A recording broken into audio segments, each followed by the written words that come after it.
Let me repeat that again. It doesn't fucking matter, because at the end of the day, what other people decide to do with their bodies is their business and not ours. Even if it feels personal to us, it isn't. It's not us.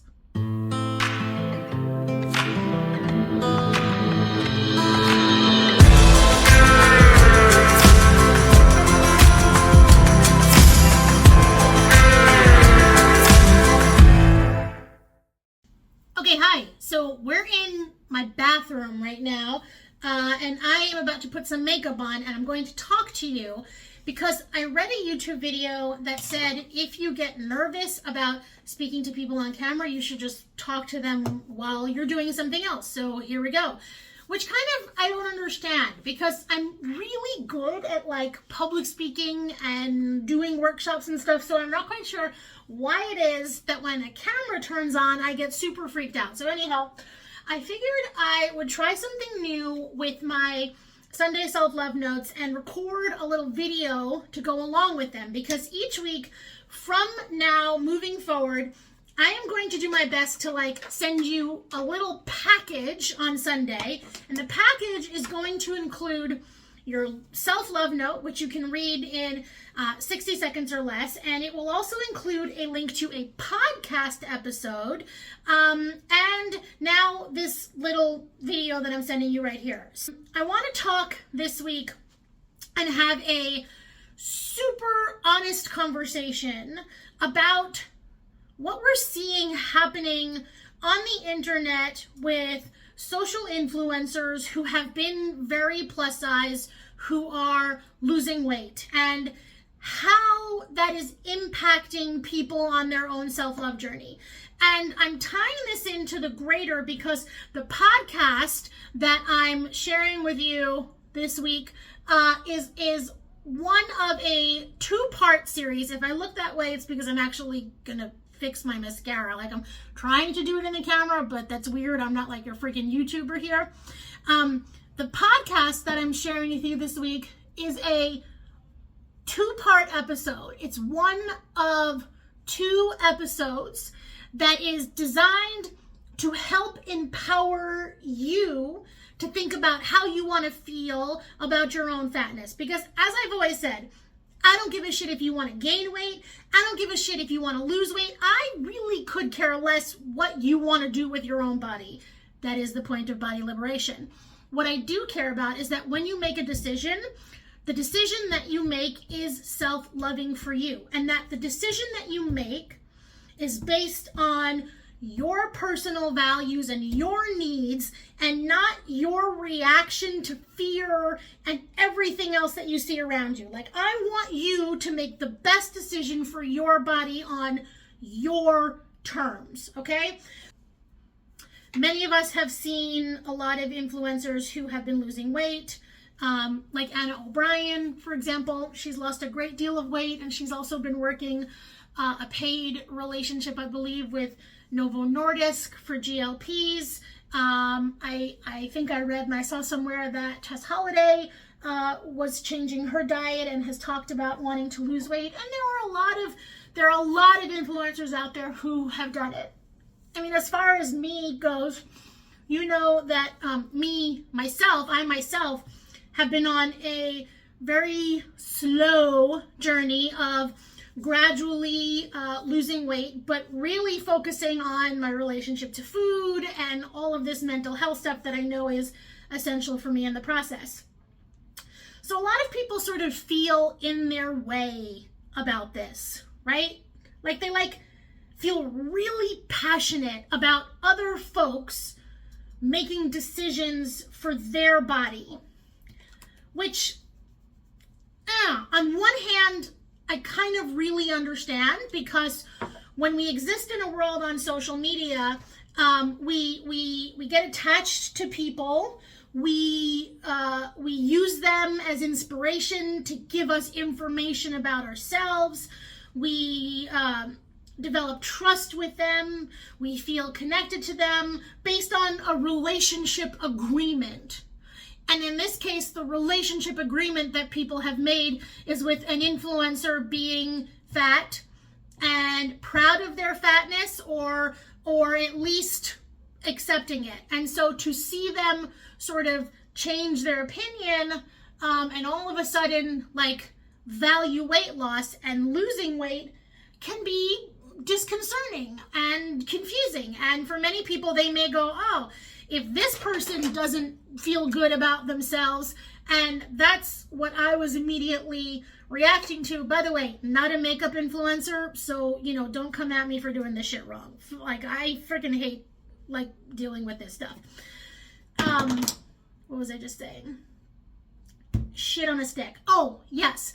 A lot of people get really passionate when they see folks who they have entered into a social contract with based on fatness doing something different. I'm not here to say whether that's right or whether that's wrong, okay? I'm also not here to say whether influencers publicly losing weight is right or wrong, okay? I personally believe that everybody has the right to evolve their feelings about their own body. Everybody has their right to do what's best for them, and sometimes things change and people change and times change, and what works for us at one stage of our life doesn't work for us in our later stage. Like, Lord only knows, like, what is working for me now in my 40s is dramatically different than what was working for me before, right? So I truly do believe that all people, my hair, regardless of what role they play in the public eye or what role they have played in the body positive movement in the past, have a right to change their mind about how they feel.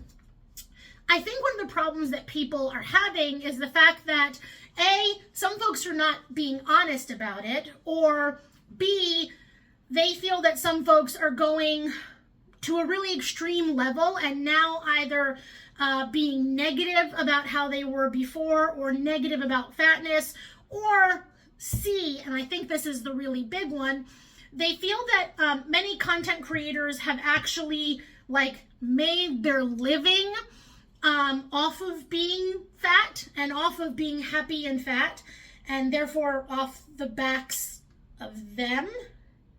And now they're changing their mind and they're rejecting all the people who got them to the level of success and fame that they currently have and are like basically telling them to fuck off.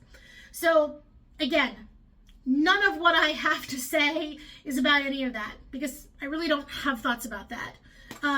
What I do wish is that people who were in the public eye and who are pursuing weight loss would be honest about that. Hold on, you got to do this quickly because this is how I know I'm not a makeup influencer. Wait, I'm trying to use this new milk stuff that like everybody's using online, and I just, you saw how little I used, right? I look stupid doing it, but in my mind, I'm going to keep trying it, so I'm going to look like I have very flushed cheeks right now. Yeah, so I'm not here to comment on what people are doing and blah, blah, blah, blah, blah. What I do genuinely wish is that more people would be honest about their thoughts and feelings, and more people would be honest and say, man, I don't know how to do this correctly, or I make mistakes, or blah, blah, blah, or maybe I'm not being as compassionate as I need to. Like, people would be a lot more transparent, or those who have financial relationships with businesses that are based around weight loss, I believe people would disclose that stuff as well too. Like, I think that's important. I think that level of authenticity is important. But at the end of the day, none of that really fucking matters. And I say respectfully, none of that really fucking matters, because at the end of the day, what other people decide to do about their bodies is their business and not ours, right? Okay? Byron Katie, great personal growth teacher. One of the things that I always share from her at SelfLove events and retreats and all that stuff is this idea that she says that there are 3 types of business in the world: God's business, other people's business, and our business. And the more we spend hanging out in God's business or others people's business, hold on, I didn't like the way I said that. The more time we spend hanging out in other people's business or God's business, the more we increase our own suffering and our own stress. which in many ways is kind of Buddhist, if you think about it, right? It's about Buddhist philosophy and how suffering is a part of life, and the more that we involve ourselves in things that aren't ours to involve ourselves, the more suffering we increase for ourselves, right? Blah, blah, blah. So at the end of the day, what other influencers decide to do with their body is their business. And the more time we spend feeling attached to that, the more time we spend wondering why they do what they do, or passing judgment on it, or talking about it, or sussing over it, the more energy and time we give to all of that, even if our feelings are based in truth, the more suffering we add to our own lives. It's just a truth, right? So what do we do instead of that? What I encourage people to do is to really learn how to improve their muscle of self-love and learn to think critically on behalf of themselves. Learn how to separate your thoughts from group thought and figure out what works for you. And the more we can live outside of the black and white, like the more we can deviate from the extremes of preset group thought, and the more we can figure out what our values are and our feelings are and how we want to come up with an answer for that, the less suffering we will feel, because we will be able to relate things on our terms, the way they work for us and the way we need them. Now, that doesn't mean that we are ego-driven. That doesn't mean that we are not understanding and accommodating and empathetic of others. What it means is that we see life through the lens of our personal value systems and what self-love means to us.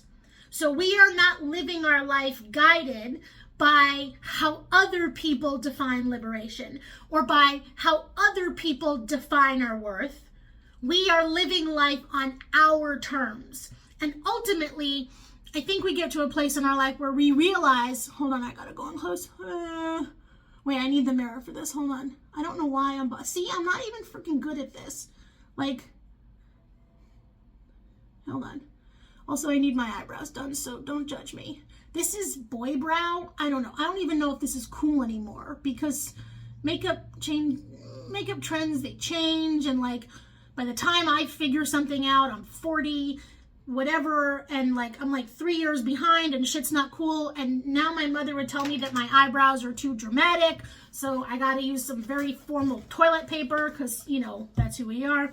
And don't come at me, whatever you're going to anyway. And okay, whatever, it is what it is. And they don't match. So my brows are uneven, my cheeks are too flushed.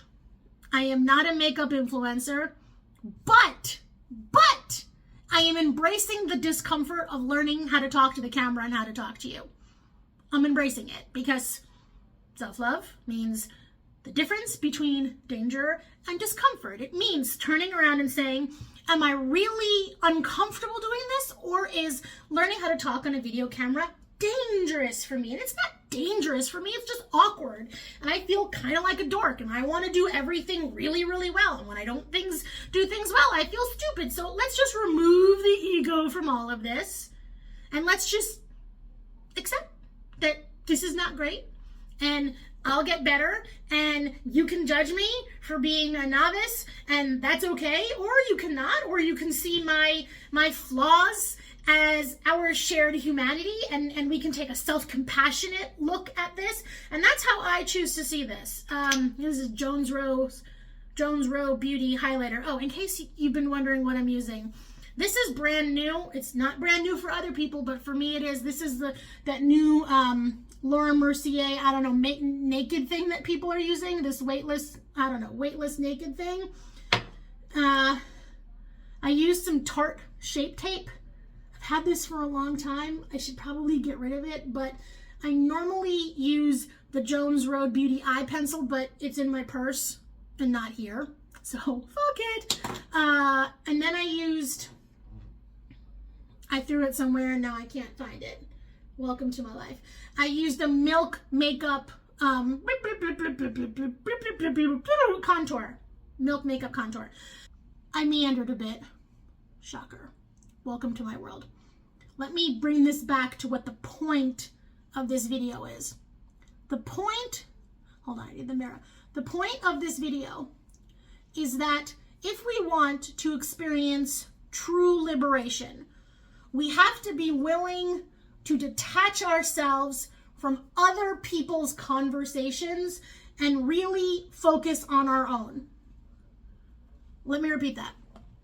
If we really, truly want to pursue liberation on our terms, for our own life, as it relates to our value, if we want to detangle ourselves from other people's expectations and other people's shit, and frankly, our own expectations and our own shit, then the way to do that is to have the critical, sticky conversations about the critical, sticky issues so that we can figure out how we feel for ourselves. And ultimately, that is what my hope is for everyone when it comes to this conversation of what's going on with influencers who are choosing to lose weight. Because really, at the end of the day, oh, this isn't a lip brush, but that's okay. I can use this. Hold on. I thought this was my lip brush. Okay. Because really, at the end of the day, people are going to do what they're going to do. And it has nothing to do with us.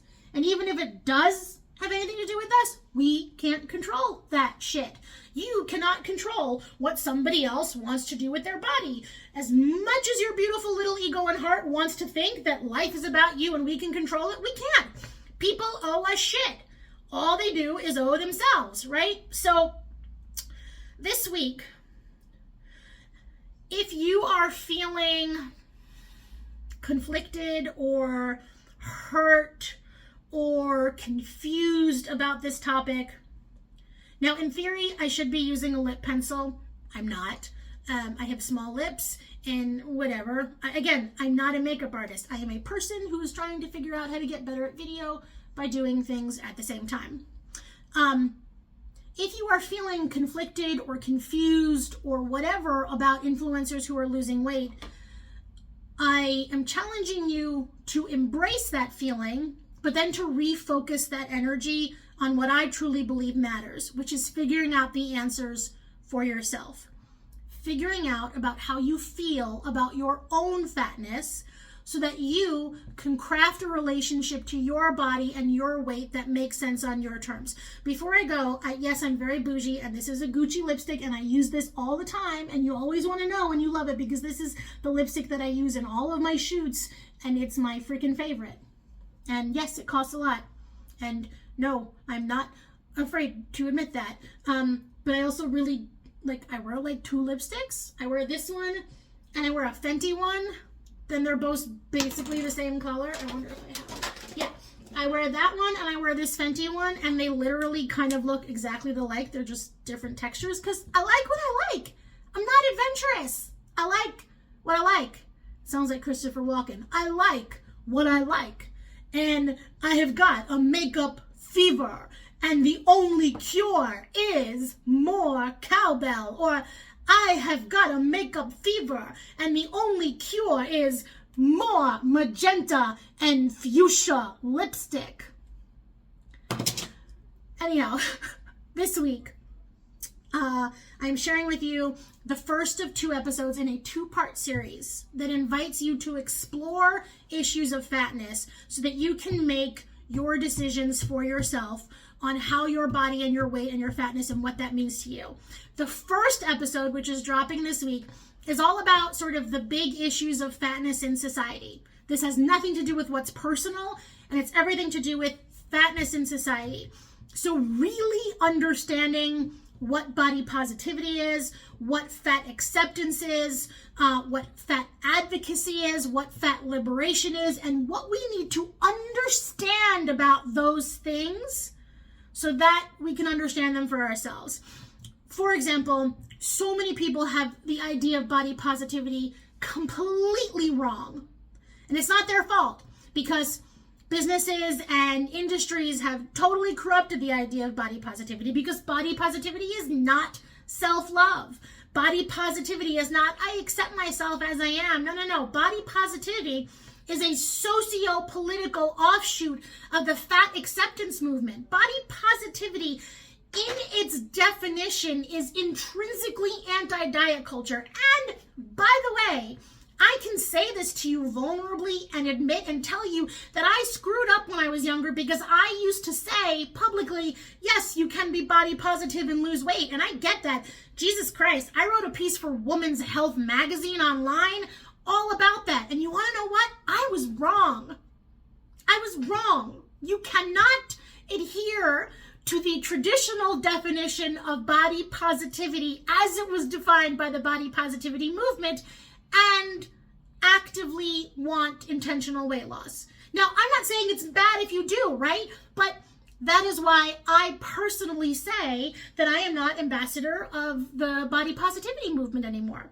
That's not a movement that I am associating myself with. I support it. I think it's very valuable, but that's not my place. And that's the thing. We can appreciate movements. We can appreciate advocacy whether or not we're completely aligned with it. Not everything out there has to be for each one of us. We can support things, we can give them space without saying, this is mine. And so body positivity is not mine, right? And neither is fat advocacy and fat acceptance. And there are a lot of really amazing creators out there who talk about this stuff. And I want you to go listen to them and learn from them. It's not your thing. That's not my thing. I'm going to teach you something else. I'm going to teach you how to buck all the other shit and how you can find that really sticky place between self-acceptance, radical self-acceptance and self-compassion, and also fierce self-accountability. And how you can use self-love to live a liberated and fiercely authentic life. And that means understanding all these big things. Okay, so let me put this on because now I've kind of like distracted myself. And I feel like I need to make progress and, wrap this up. Because we're going to wrap this up in general. Also, I had that song.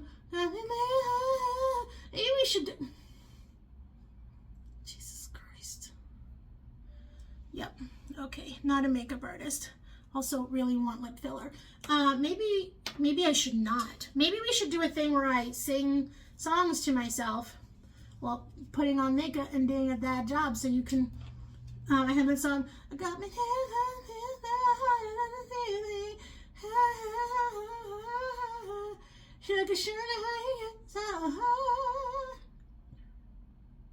Do you know what I'm talking about? Okay. So, there we go. That's done, and I'm putting my glasses back on. Okay, so, also, this is fucked up. See that? That's fucked up.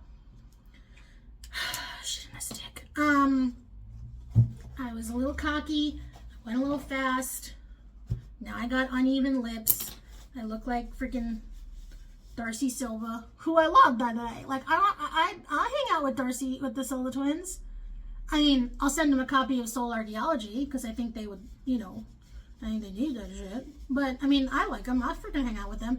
They look like they have big, huge... Okay, just pretend that's not there.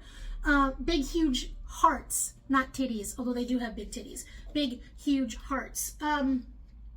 So that being said, let me wrap this up. Even though my lip is fucked up and I need to fix that, but I can't do it while I'm talking to you right now. This week's podcast is talking about issues of fatness as it relates to society. Understanding body positivity, understanding these big ideas, so that you can start to do the work to dismantle group thought and figure out what works for you. Next week's episode is going to be about looking at your own weight stigma and looking at your own weight shame so that you can start to figure out how you really feel. Why do I feel what I feel about my body, and how do I want to feel? So that's going to be coming next. So that being said, is not going to get any better right now. This is my face. It is not going to get any better. I have to fix this. See? Yeah, I gotta, oh, damn it. I gotta fix this. But I got through this video. I have an itch on my nose, excuse me. I got through this video. Also, just now, holding this, you remember when Bob Dole was running for president and he always used to hold a pencil in his hand? Because who really knew that Bob Dole had like a hand and he used to hold a pencil? I just realized that I was holding my Shape Tape like that. This is Bob Dole's Shape Tape. I got through recording this video. And yes, it sucks. And yes, I probably look stupid. And it's messy and it's imperfect. But that being said, I looked a fear in the eye and I got through it and I did it. All I had to do was do it the first time and then do it a second time and then do it a third time. And then at some point in time, it'll get easier and I'll get better. And these feelings of discomfort that I'm feeling will start to fade away. And I'll realize that maybe I'm not as bad as this as I feel like I am. I mean, I'm great at speaking, but I'm not great with the camera. Me and cameras. I am not a camera girl. Just not the camera. I like the voice. I was a music major in college, not a broadcast journalism student. Anyhow, that's it. Thank you for hanging out with me. Thank you for not judging me for my lack of perfection. Thank you for making room for my flaws and my verbal burps and my farts and not my farts, my verbal farts and the moments that I have stumbled over my own words and my imperfections. I appreciate you. I am grateful to you for allowing me in your life, and I look forward to talking to you again in the future.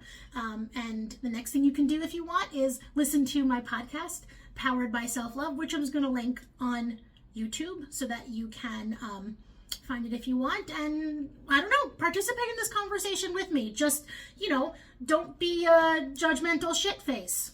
Like, I'm fine and I'm cool with people who disagree. I welcome disagreement. Just don't be an asshole, right? No, this isn't a no asshole rule. Anyhow, me and my makeup and my fucked up lip and my majorly large Stanley cup full of water are going to go for now, and I thank you very much. Okay, bye guys. Take care.